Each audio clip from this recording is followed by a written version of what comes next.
Assalamualaikum warahmatullahi wabarakatuh. Mengapa Zulkarnain itu hampir selalu dianggap sebagai seorang raja? Padahal kalau kita baca Al-Quran dengan teliti, tidak ada satu ayat pun yang secara jelas menyebutkan dia sebagai seorang raja. Tidak ada kata Malik ataupun Sultan. Lalu datangnya dari mana asumsi bahwa dia ini adalah seorang raja besar? Jawabannya mungkin tidak ada di teks, tapi ada pada cara kita membacanya. Dalam video ini kita akan membahas dua bias besar yang membentuk tafsir tentang Zulkarnain, yaitu bias geopolitik dan bias Israiliyat.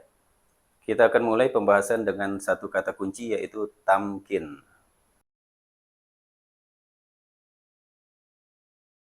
Dalam Al-Quran, tamkin berarti pemberian posisi yang kokoh, sebuah pijakan yang memungkinkan seseorang itu untuk bertindak, mengelola, dan beroperasi. Tapi ini penting ya, penetapan tamkin pada seseorang itu tidak otomatis menjadikan dia seorang raja. Contoh yang paling jelas adalah Nabi Yusuf. Dalam surah Yusuf ayat 21, Yusuf sudah disebutkan mendapatkan tamkin bahkan saat dia masih berstatus budak di Mesir. Artinya apa?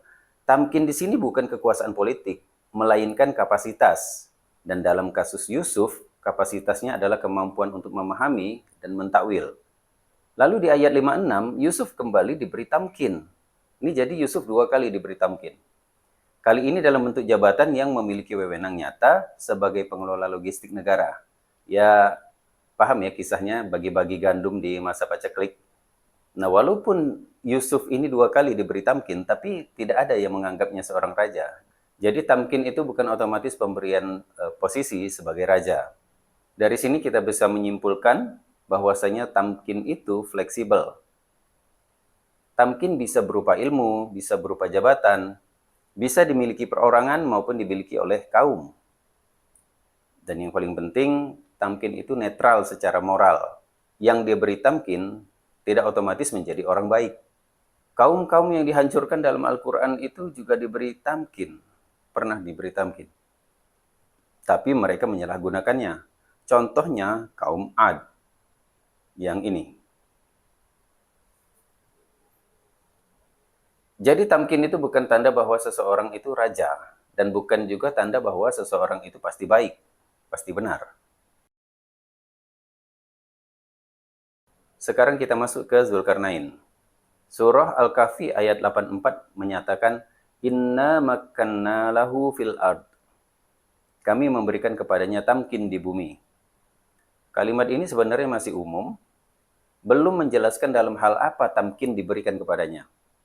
Dalam bidang apa. Tapi kalimat setelahnya, ini yang memberi petunjuknya tuh di kalimat lanjutannya. Wa atainahu min kulli syai'in sababa. Dan kami berikan kepadanya asbab dari tiap sesuatu. Kata asbab berarti sebab, sarana, metode, atau cara untuk mencapai sesuatu. Jadi kalau kita baca struktur ayatnya secara utuh, itu seperti ini. Pemberian tamkin kepada Zulkarnain diikuti dengan pemberian penguasaan asbab. Nah, di titik ini membuka kemungkinan bahwasanya kekuatan utama Zulkarnain itu bukan wilayah atau pasukan, melainkan kemampuan memahami dan mengoperasikan berbagai asbab.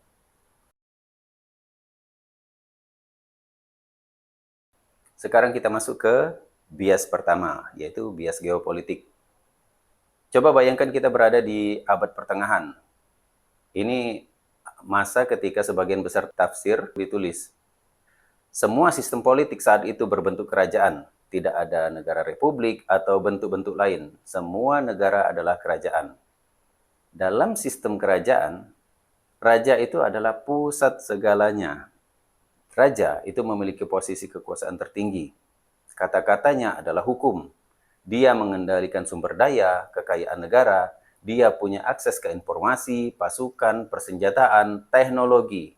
Dengan kata lain, raja adalah pemilik asbab dalam skala terbesar di zaman itu. Dalam pola pikir seperti ini muncul asumsi yang ya normal, bahwasanya jika ada seseorang yang diberi segala asbab, maka orang ini pasti raja.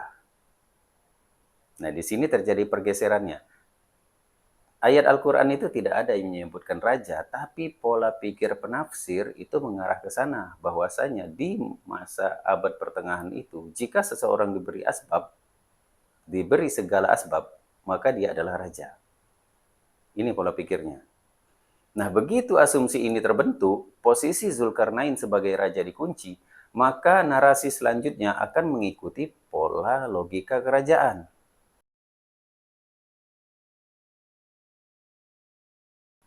Kita akan masuk ke bias kedua, yaitu bias Israiliyat. Setelah Zulkarnain diasumsikan sebagai raja, maka muncul pertanyaan berikutnya. Jika dia raja, siapakah dia dalam sejarah? Dan karena Al-Quran dan hadis tidak memberikan detail historis yang cukup, maka penafsir mulai mencari dari sumber lain di luar Al-Quran dan hadis. Nah, di sini Israiliyat masuknya tuh di sini. Dari literatur Israiliyat tersebut muncul beberapa kandidat. Ada Alexander Agung, ada Kores Agung, dan ya beberapa tokoh lain. Lalu dilakukan pencocokan. Siapa yang pernah membuat penghalang dari serangan kaum lain? Siapa yang menjangkau barat dan timur? Intinya siapa yang cocok dengan narasi ini? Nah, dari situ tafsir saling mengunci. Bukan karena teksnya mengarah ke sana, tapi asumsi awal bahwasanya Zulkarnain itu adalah raja, itu membutuhkan tokoh historis. Harus ada kandidat yang cocok. Jadi, di sini kita bisa lihat pola yang jelas, bahwa bias politik itu membentuk asumsi raja, sementara bias Israiliyat itu mengisi siapa rajanya. Dan Rodem sebagai tembok itu munculnya di sini, pada bias Israiliyat. Karena ada tokoh yang membangun tembok, maka Rodem dianggap tembok.